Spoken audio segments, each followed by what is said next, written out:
The waitress smiled at me for the third time. Would you like me to light the candles now? I glanced at the empty seats. Not yet. They're on the way. She nodded politely, but her eyes said she didn't believe me. 5 minutes passed. Then 10, my phone buzzed. Mom. Busy. Can't come. I stared at the screen. Of course you can't, I whispered. You never do, the waitress came back. Still waiting?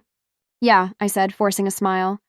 They're just late. She refilled my water and left. My reflection in the glass looked like someone who believed in things that never happened. I scrolled through my messages. Maya hadn't replied. Ryan had seen my text hours ago. The little read receipt mocked me. Finally, another buzz. Ryan, sorry, something came up, something, always something. I typed, that's okay. Maybe next time. I didn't send it. Instead, I put my phone face down. The waitress hovered again. Would you like me to bring the cake out now, miss? Yeah, I said softly. Why not? She disappeared and came back with the chocolate cake I ordered a week ago. 21 candles stood perfectly in a circle. I felt stupid for caring so much about symmetry. Happy birthday, she said gently, lighting the candles. The flame danced in front of me, reflected in my watery eyes. Thanks, I murmured. She hesitated. Should I sing? I laughed quietly. Please don't. When she left, I stared at the cake. The candles burned brighter than they should have. I thought about blowing them out, but I didn't make a wish. The phone buzzed again. Mom, don't be dramatic. My chest tightened. I wanted to throw the phone, but instead I typed, don't worry. I'm fine. I deleted it before sending. A group at another table laughed loudly. Their cake arrived. Everyone sang. I watched them through the flickering light, pretending not to care. A waiter passed by and asked, Party for one? I smiled, pretending it didn't sting. Guess so. He gave me a sympathetic grin and walked away. The candles started to melt, tiny rivers of wax running into the frosting. I whispered, You're the only ones who showed up. I took a picture of the cake, the melting candles, the untouched plates, the empty chairs, and posted it on my story. Happy birthday to me. Within seconds, likes appeared. Strangers reacted. None of them knew I hadn't even cut the cake. I kept staring at my phone, waiting for a single name to pop up. Maya finally replied. Babe, I totally forgot. Rain check? I typed back, sure, no problem. My hands shook. Ryan didn't reply again. Mom stayed silent. The waitress approached carefully. Would you like me to pack the cake? No, I said.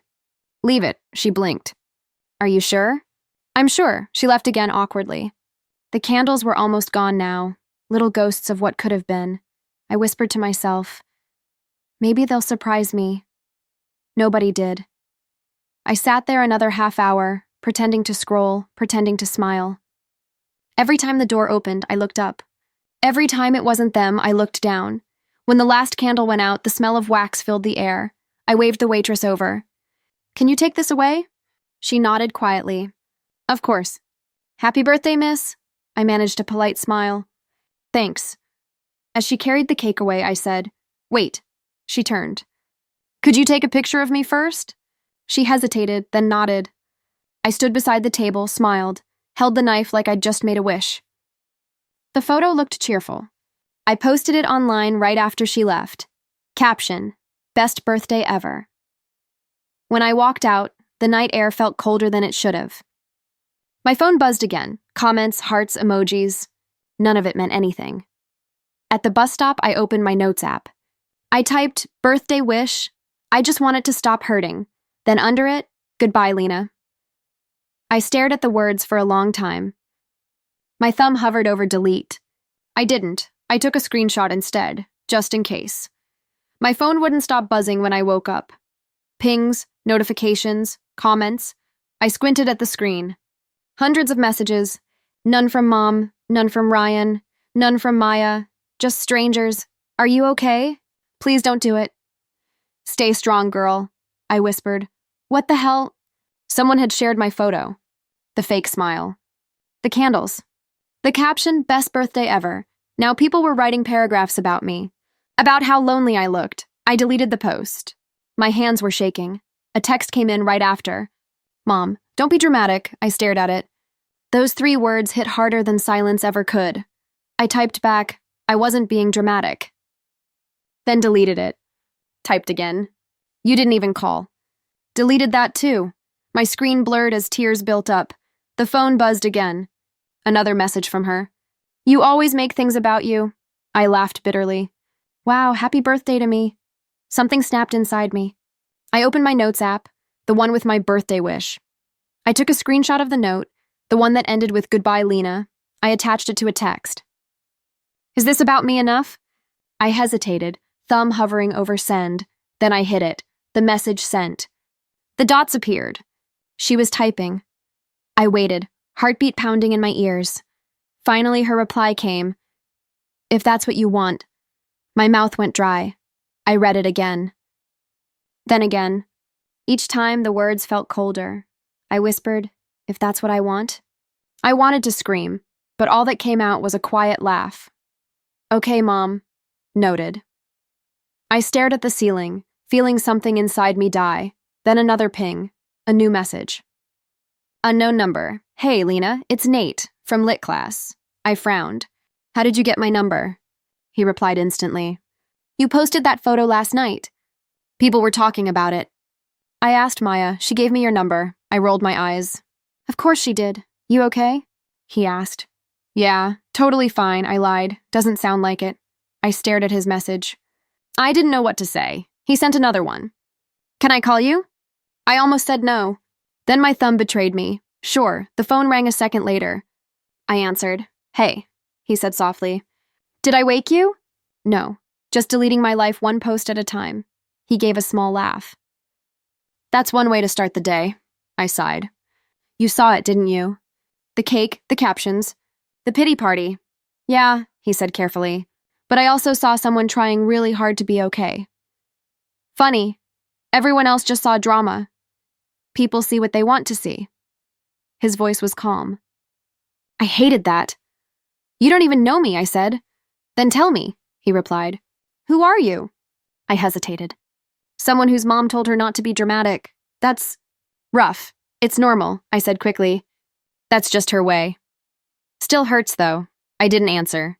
He waited. When I stayed quiet, he said, What did you text her back? Something stupid. How stupid. I swallowed. I sent her a screenshot of a note I wrote. He was silent for a moment. Then softly, like, a goodbye note? Yeah, Lena. I didn't mean it, I said fast.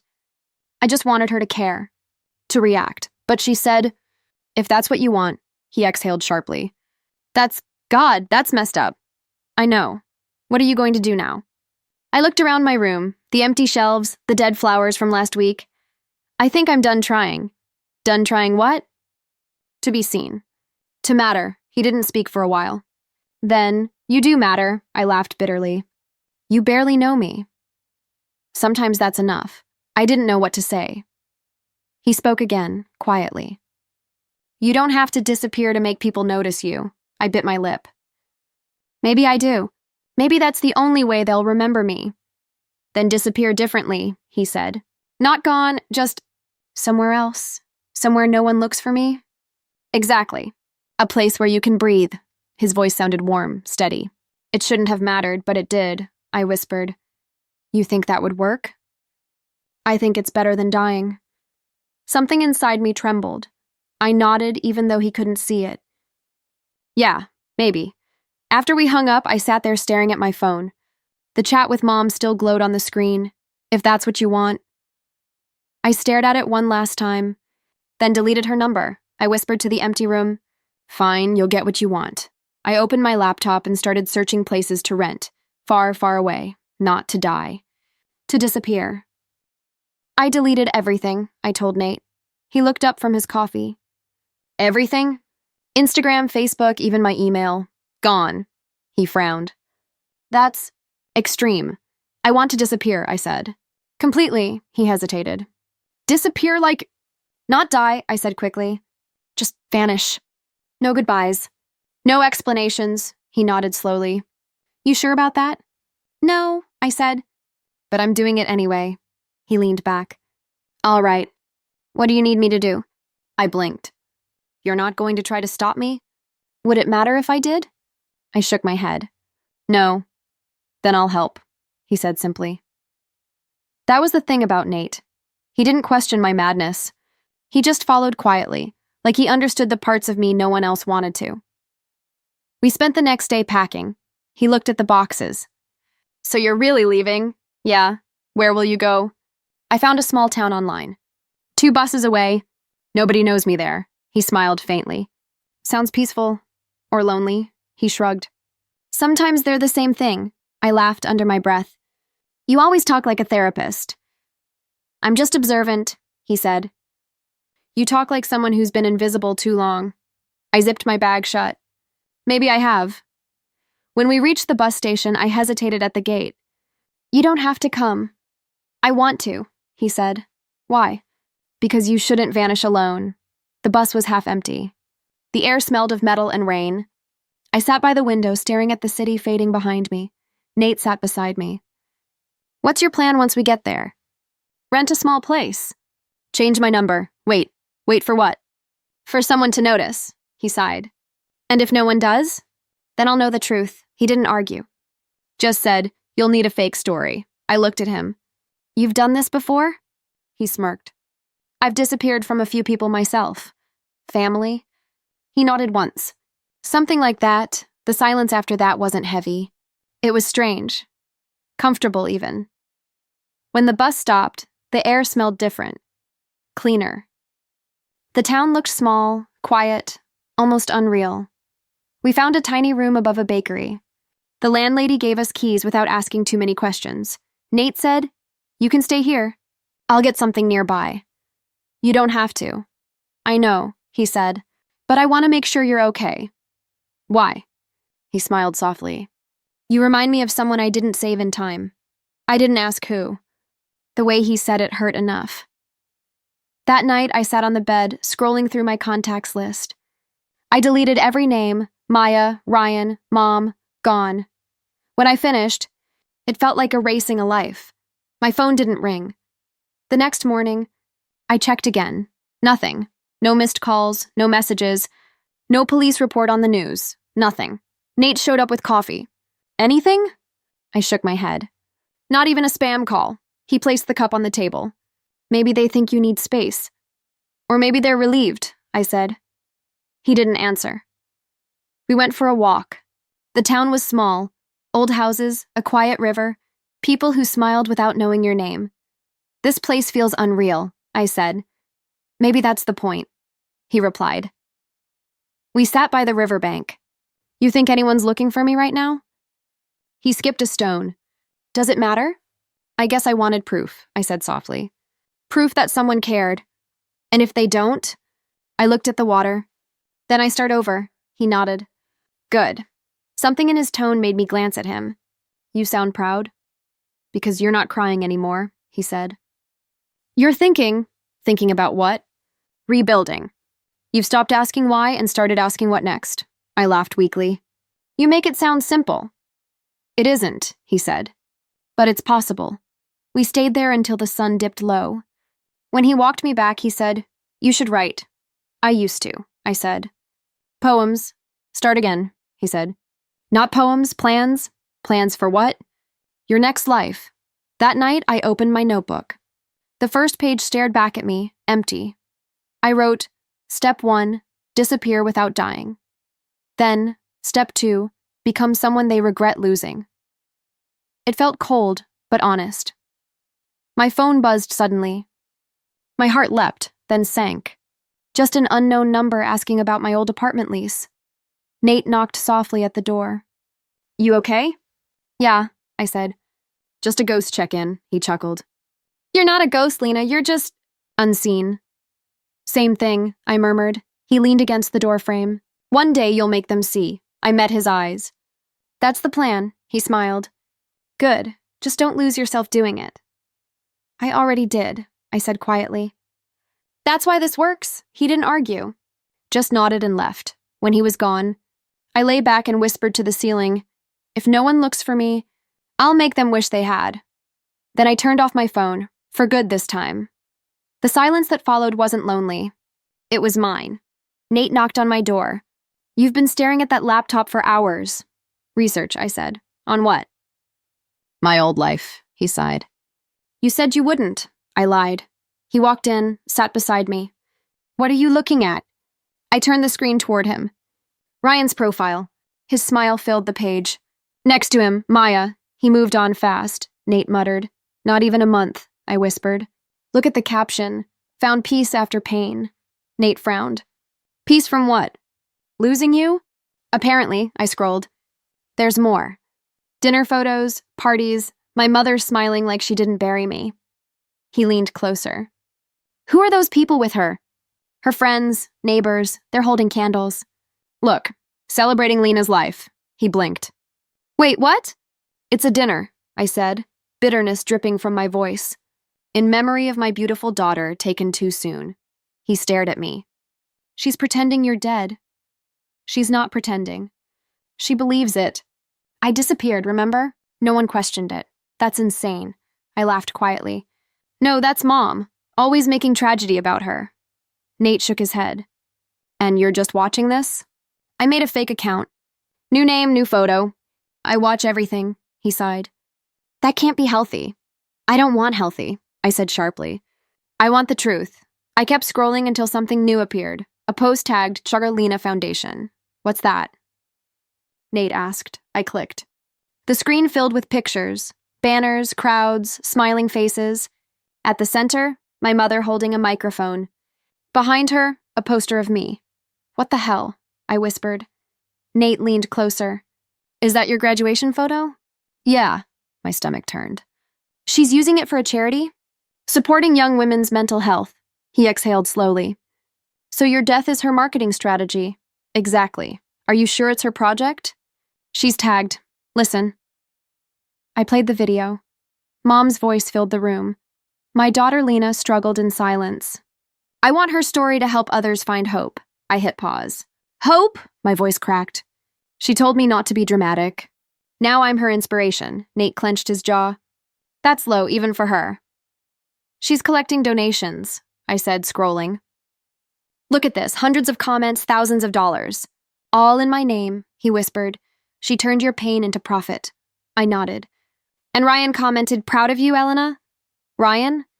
Nate asked. Your boyfriend? Ex apparently now her biggest supporter. He shook his head. That's twisted. It's karma in reverse, I said quietly. They killed me for sympathy. Nate's voice softened. What are you going to do? I stared at the screen. Watch, record, collect proof. They think I'm gone? Fine, but I'll be their ghost. He looked uneasy. You're scaring me a little. I'm scaring myself, I admitted. But I can't stop. We sat in silence until my phone buzzed. A new message request. Clara Thompson, local journalist. Nate read over my shoulder. Who's that? No idea. Open it. I hesitated, then tapped it. Hi, this might sound strange, but I'm investigating the Lena Foundation. Something doesn't add up. Can we talk? Nate raised an eyebrow. Coincidence? I don't believe in those. I typed back. What do you need to know? Her reply came fast. Financial inconsistencies, fake donor names. It's like the founder's lying about her daughter's story. I swallowed. She's close. Are you going to tell her? Nate asked. Not yet. I want to see how deep this goes. He frowned. You're playing with fire. I already burned once, I said. Might as well light the rest. Clara texted again. Can you meet? Anonymous source preferred. Nate said don't, it's risky. I looked at him. Everything I've done since that birthday is risky, he sighed. So what will you tell her? The truth, I said. But not all of it. He studied me. You're changing, Lena. I know. You sound colder. I feel colder. He exhaled. Doesn't that scare you? No, I said. It comforts me. I stared at the screen again. Mom's smiling face stared back through the pixels. Ryan beside her, Maya in the background, all of them glowing in borrowed light. They smile like saints, I whispered. But I know the rot underneath, Nate murmured. And what will you do with it? I met his eyes. Turn their smiles into evidence. Clara's voice crackled through the phone. You said you had information? I do, I whispered. About the Lena Foundation? Who are you? Someone who knows the truth. Can you prove it? I smiled. You'll see soon enough. She hesitated. Are you saying the daughter isn't really dead? Let's just say, I said, not everything buried stays gone. She inhaled sharply. If you're serious, I need evidence. You'll get it, I said. Piece by piece.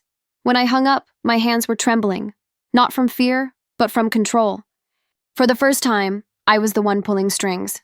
Nate walked in. Who was that? No one, he frowned. That didn't sound like no one. It's just a journalist, I said casually. She's investigating the foundation. He crossed his arms. And you're helping her? I'm helping myself. He looked at me carefully. You sound different. Good. He sat on the edge of the bed. What are you planning, Lena? I opened my laptop. A little ghost story, he frowned. Meaning? Anonymous tips. Bank statements, screenshots, anything that cracks their halo. Why? He asked quietly. Because they're making money off my corpse. And you think this will fix that? It'll remind them I exist, he sighed. That's not the same thing. I ignored him and started typing. My fingers flew over the keyboard. I attached photos from Mom's events, donation receipts with missing numbers, and Ryan's smiling face beside Maya's. I hit send. To Clara Thompson. Subject, The Ghost Speaks.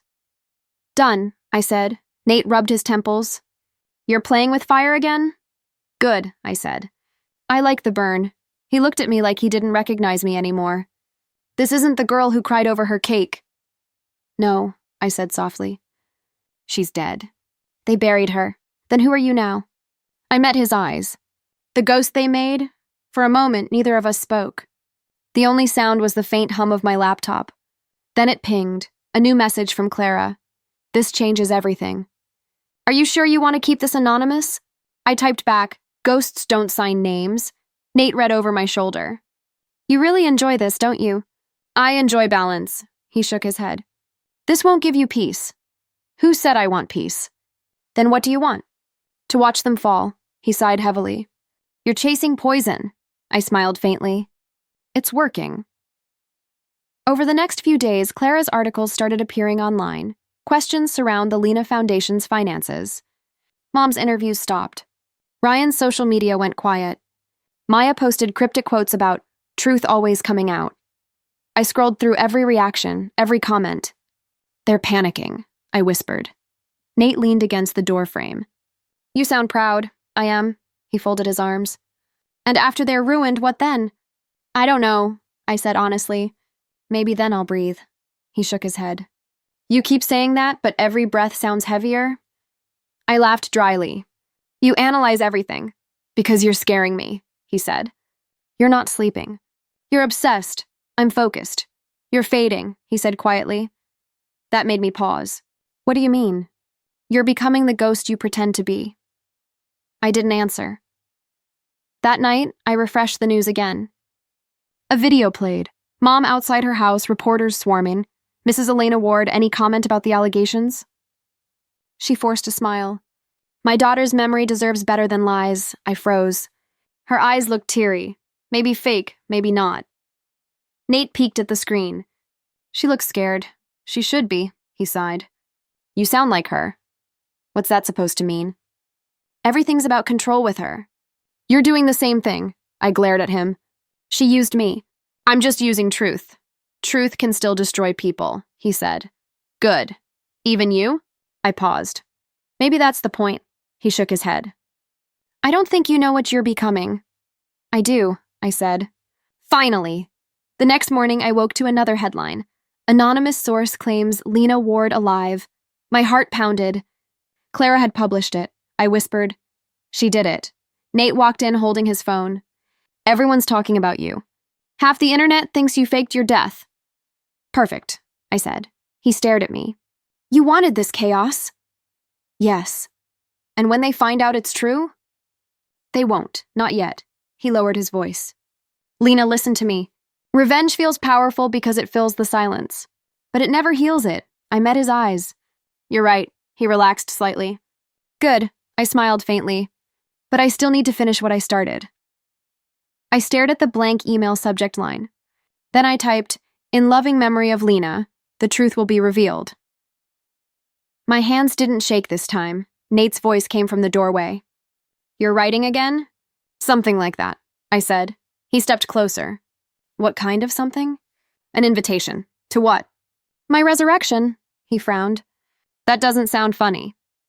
It's not supposed to be. He waited. What are you doing, Lena? Planning an event, I said. On my birthday, his eyes narrowed. Your next birthday? Yes. And who's invited? Everyone who pretended to love me, he sighed. You mean your mother, Ryan, Maya, and a few others who acted like they cared after I died. He rubbed his neck. What's the point? To make them see what they've done. He crossed his arms. And how do you plan to do that? With evidence, videos, recordings, proof of their lies. Lena. I've already collected everything, I said, opening a folder on my laptop. Here, financial records, texts, screenshots, the foundation's fake donors. He stared at the screen. You've been working on this for months. Every night, he exhaled slowly. This isn't justice anymore. Then what is it? It's theater, he said quietly. You're setting up a show. Exactly. Why? Because they love performances. So I'll give them one, he shook his head. You don't sound like you anymore, I laughed softly. Maybe I never did. He walked closer. What's the end game, Lena? You walk in and reveal you're alive? You think they'll fall to their knees and apologize? No, I think they'll choke on guilt. That's not closure, he said. That's cruelty. Cruelty built me, I snapped. It's my turn. He didn't move. You're becoming what you hate. His words cut deeper than I wanted them to. I tried to look away, but his gaze stayed locked on mine. I whispered, You think I don't know that? He softened. Then stop before it's too late. I slammed the laptop shut. Too late for what?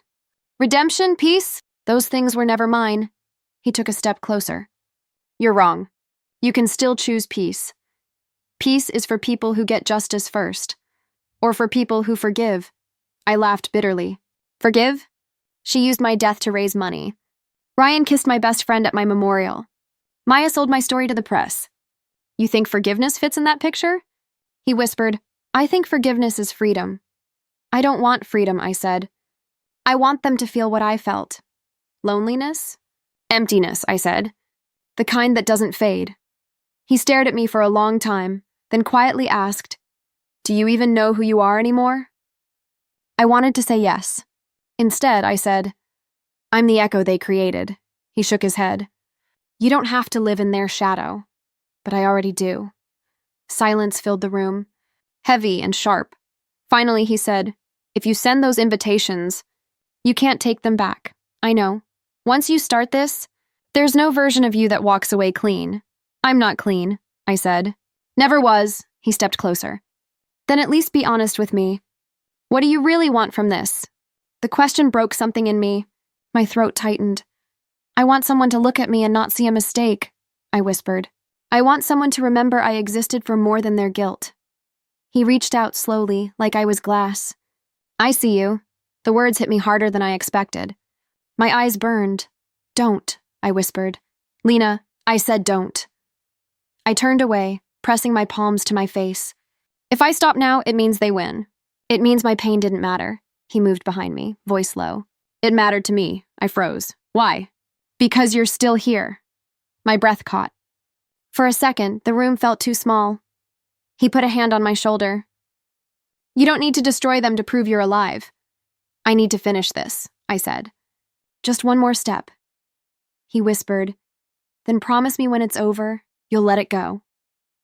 I nodded, though I wasn't sure if it was true. Fine, after the show. He looked at me like he didn't believe me, then walked out. When the door closed, I reopened my laptop. The invitation still glowed on the screen. In loving memory of Lena, the truth will be revealed. I hit send. The hall smelled like flowers and guilt. Rows of chairs faced a stage draped in black. A banner above read, In loving memory of Lena Ward. My name, my ghost. My masterpiece, people whispered as they entered. My old classmates, my mother's friends, reporters, even Ryan and Maya. I stood behind the curtain, heartbeat steady. Nate's voice came through my earpiece. You don't have to do this. Yes, I do. You can still walk away. I already walked away once, I said. No one noticed, he sighed. Then promise me this ends tonight. It will, I said, and meant it. The lights dimmed. Murmurs stopped. My mother stepped onto the stage wearing black silk, face powdered with pity. "Thank you all for coming," she began. "My daughter," her voice broke just enough to sound rehearsed. I whispered, "Cut the lights." Nate hesitated. "Lena, do it!" Darkness swallowed the room. A single spotlight flickered to life. On the screen behind her, images appeared. Me, alive, smiling, the night of my last birthday. Gasps. Someone whispered, "Is that her?" Then came the recordings, my mom's voice, "Don't be dramatic."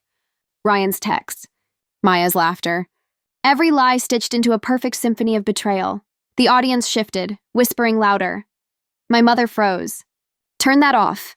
I stepped out of the shadows. The collective gasp hit like a wave.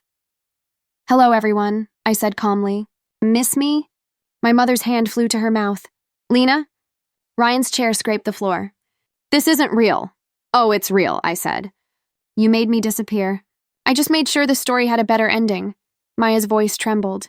"You're alive?" "Unfortunately for you, yes." The screen behind me flickered again. Video of Ryan and Maya together, kissing at my supposed memorial, gasps, murmurs. Someone said, "Oh my God," Ryan shouted, "you set us up." I smiled. "No, you set yourselves up." "I just pressed record." Maya stood, tears streaming. "Lena, please, don't," I said sharply. "You had your chance to speak when I was gone." She sobbed and ran toward the exit. Cameras followed. Ryan turned red. "You're insane!" I tilted my head. "Maybe, but at least I'm honest." He pointed at me. "You ruined my life." I laughed quietly. "You did that the moment you touched her." The room went still. I turned to my mother. "Your turn." She didn't move. I clicked the remote. A recording of her voice echoed through the speakers. My daughter was always too sensitive. Maybe she did it for attention. The crowd gasped. I faced her. "You said that to reporters, didn't you? After you used my name for donations. After you sold my story for sympathy." Her lips trembled. "Lena, No," I said. "Don't call me that. You don't get to say my name after burying it." She stepped forward, voice cracking. "I thought you were dead. And you made sure the world profited from it." "It was for a cause," she said weakly. I smiled coldly. "Yeah, you," the audience whispered, shifting in their seats. Someone began filming. I didn't stop them. I wanted the world to see. I turned to the crowd. "Here's the truth. None of these people cried because I was gone. They cried because they needed something to talk about." My mother's eyes glistened. "Please stop this." "Why?" I asked. "Because you're embarrassed?" "You should be," Ryan shouted again. "You can't just humiliate us like this." "Why not?" I said. "You humiliated me when I was alive. Consider this. My birthday gift." He cursed under his breath. My mother looked like she might faint. I glanced toward the back. Nate stood by the control booth. Expression unreadable. He whispered into the mic. "Lena, enough," I said softly. "Almost." I turned back to the microphone. "You didn't come to my birthday," I said, voice steady. "So I came to yours." The silence that followed felt endless. Cameras clicked. No one moved. My mother finally whispered, "What do you want from us?" "Nothing," I said. "You've already given me everything. Proof that I was never the problem." I walked toward the edge of the stage. Ryan stepped back like I might explode. I stopped beside my mother. "You once told me I made things about me. Maybe this time I earned it." Tears rolled down her cheeks. "I'm sorry," I stared at her. For a second, I wanted to believe it. But then I remembered her words. "If that's what you want." I stepped away. "You're only sorry the lie ended." Then I turned to the crowd. "Happy birthday to me." I walked off stage.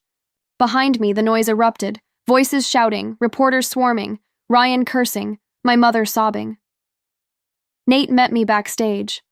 "You did it." I did. He studied my face. "Do you feel better?" I paused. "No, but at least now they feel something." He nodded slowly. "And what now?" I looked back at the glowing screen, my face frozen mid-smile. "Now," I said quietly, "I let the ghosts clean up their mess." The morning after the show, my phone wouldn't stop buzzing. Headlines filled the screen. Lena Ward alive. Fake death exposes family fraud. Boyfriend's betrayal caught on tape. I scrolled through every one. Ryan's company statement, Maya's apology post, my mother's silence. For once, I was the story. Nate knocked softly. You've seen it? All of it. He stepped inside. You're trending, I noticed. He looked at me carefully. How do you feel? Like I won. He didn't smile. And nothing. I got what I wanted. He sat across from me. You sure? I turned the screen toward him. Ryan's fired.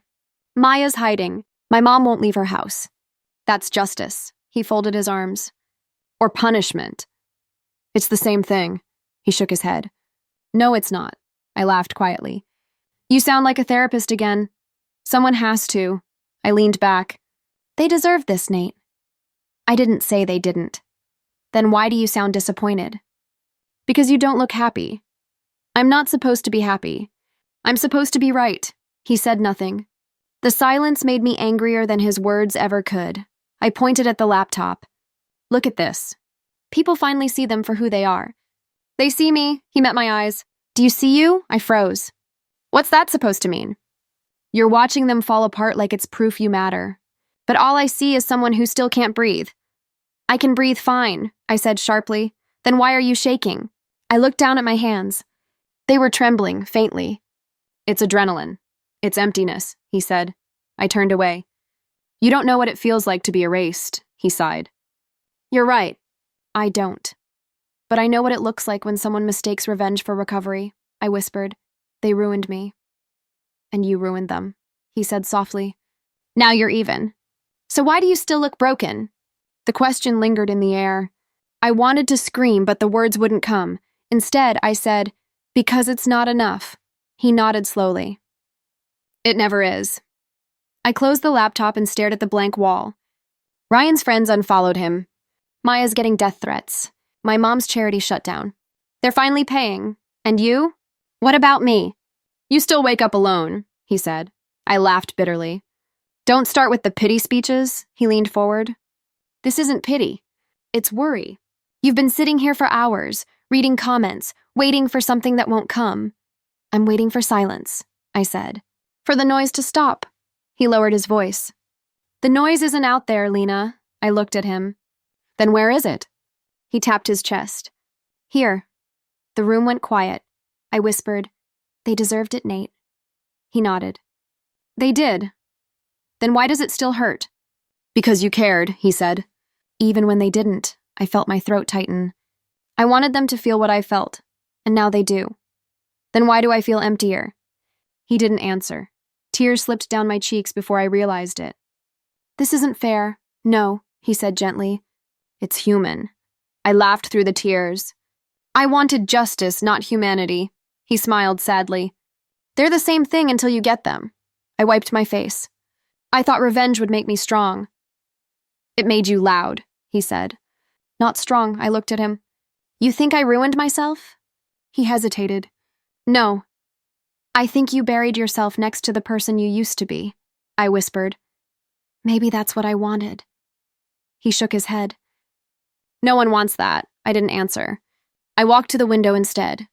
Outside, the world looked the same. Calm, ordinary, uncaring. He said quietly, You can still stop. From what? From turning into her. My mother? He nodded. I smiled weakly. It's too late. It's not, he said. Unless you believe it is. I stared at my reflection in the glass. My eyes looked hollow like hers. Maybe I already do, he came closer. You can't undo what's done, but you can choose what comes next, I whispered. What if there's nothing left to choose? Then make something, he said. Start small. I turned toward him. And pretend I didn't destroy 3 lives? No, he said. Accept that you destroyed parts of yourself too. I exhaled slowly. I hate you sometimes, he smiled faintly. Good, it means you're listening. I looked back at the screen. The news headlines were still flashing. My name everywhere, my story on every feed. Karma had given me justice. But peace? That never came, I whispered. I won, didn't I? Nate said softly. You survived. It didn't sound like victory. The paper sat in front of me, blank and judging. Nate's voice came from behind me. You've been staring at that page for an hour.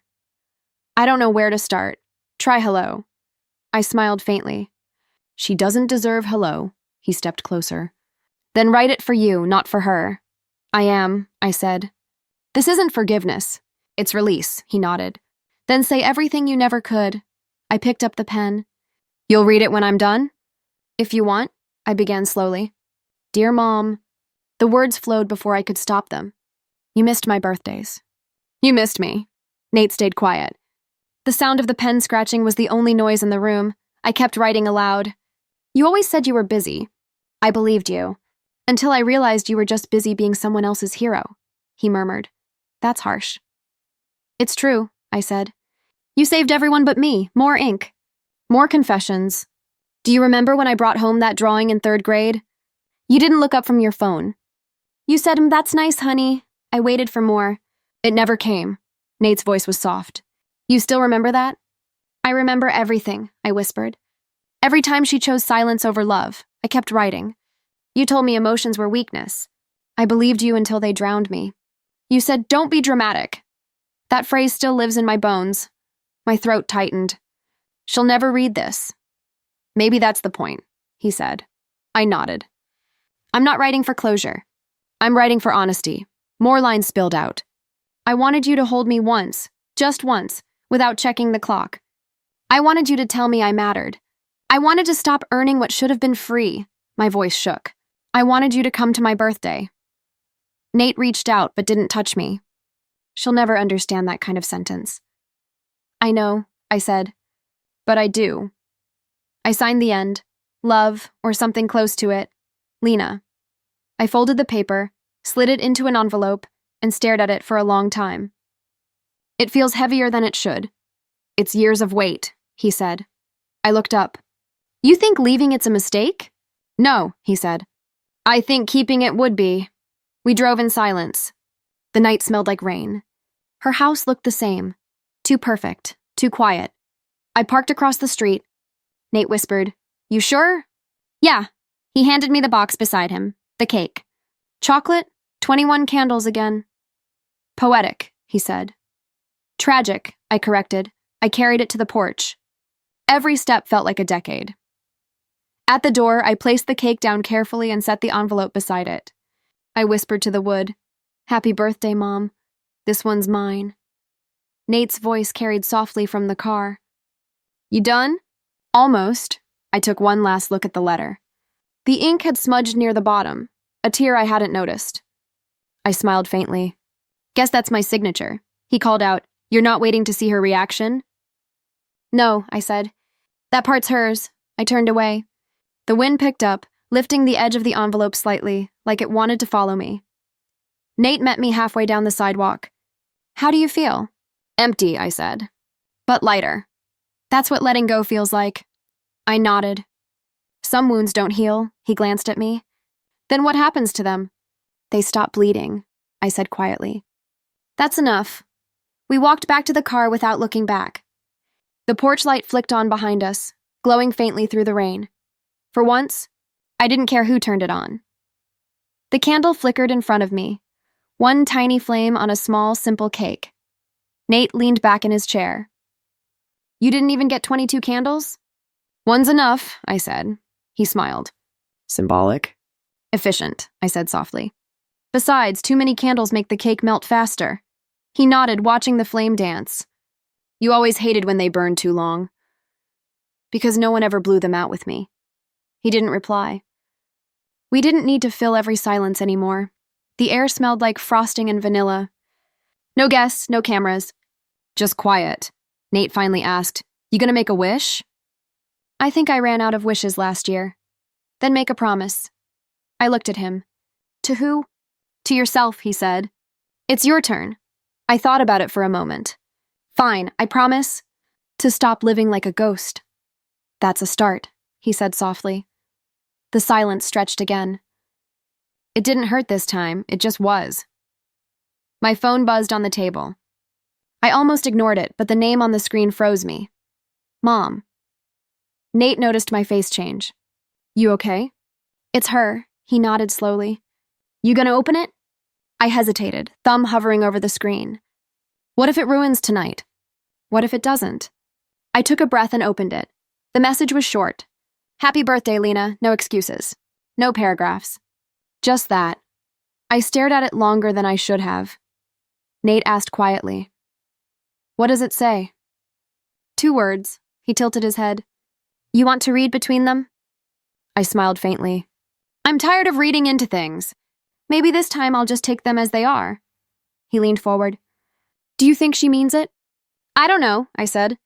"And I don't think I need to." He studied me. "That sounds like peace. Maybe it's just exhaustion." "Sometimes they look the same," he said. I laughed softly. "You always have an answer." "Only because you always have a question." I looked at the candle again. "Last year, I wanted them to see me burn. This year, I just want to breathe." Nate smiled. "Then blow it out." "Not yet." He raised a brow. "Waiting for something?" "No," I said, "just appreciating the light." He leaned back. "You know, I never asked." "Why chocolate again?" "Because it reminds me of who I was before everything tasted bitter." He smiled faintly. "That's poetic," I shrugged. "Accidental." The candle wavered as if it hurt us. I whispered, "I used to think blowing out candles was about wishing for something new. Now I think it's about letting go of what's old." Nate nodded. "Then this one's overdue." I took out my phone, snapped a photo of the single candle, and typed a reply to Mom's message. This time, I blew it out myself. I hit send. Nate leaned forward. "You finally replied." "Yeah," I said quietly. "But not for her. For me." The phone buzzed again, but I didn't check it. He asked, "Aren't you curious what she'll say?" "No," I said. "I already said enough." The flame trembled, tiny and golden. "Go on," Nate whispered. I took a slow breath and blew. The light vanished, leaving a curl of smoke that twisted upward like something free. For a moment, I just watched it fade.